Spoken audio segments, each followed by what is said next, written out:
sur la doctrine.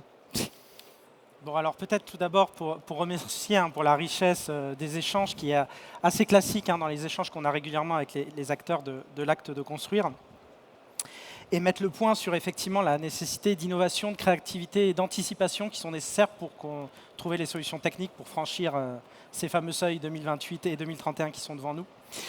Je noterai qu'on a un certain nombre de chantiers encore, qui sont pour la plupart connus. On a évoqué les normes A1, A2 sur les fiches, qui sont des points identifiés qui vont nécessiter des travaux en 2025 et de revenir vers les filières pour en discuter, pour effectivement voir si des ajustements sont nécessaires vis-à-vis de ces sujets. Je crois qu'il y aura quelques ajustements nécessaires. Voilà. On a évoqué le label biosourcé. Alors c'est effectivement un label volontaire qui a été revu en 2024.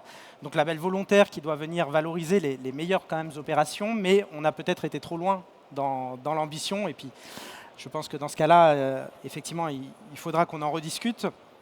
Et puis la nécessité, on l'a évoqué, de clarifier le cadre réglementaire, en particulier ce qui nous concerne aujourd'hui sur les solutions bois liées aux thématiques incendie.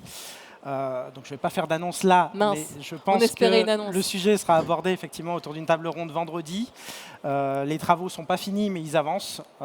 Et le gouvernement a l'objectif de finaliser ces travaux assez rapidement, parce qu'effectivement, on a besoin que la filière ait un cadre clair pour pouvoir avancer.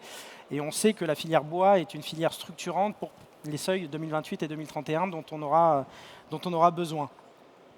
Sur les seuils 2028, on voit aussi qu'il y a bien des solutions de les atteindre, puisqu'on a des exemples ici de projets qui ont réussi à les passer. Et donc, voilà, on a une réflexion à mener sur dans quelles conditions ça se fait, comment ça passe, avec quel coût, effectivement, pour qu'on garde vraiment l'ambition de cette réglementation, mais tout en gardant un caractère effectivement réaliste et technico-économiquement soutenable pour l'ensemble de la chaîne des acteurs. Mais je pense un peu comme on l'a déjà fait en 2025, c'est-à-dire conserver le cap sur le long terme pour donner de la vision aux acteurs, que les filières puissent se développer, mais agir, moduler si nécessaire, lorsqu'effectivement on a été peut-être trop loin pour certains types de construction.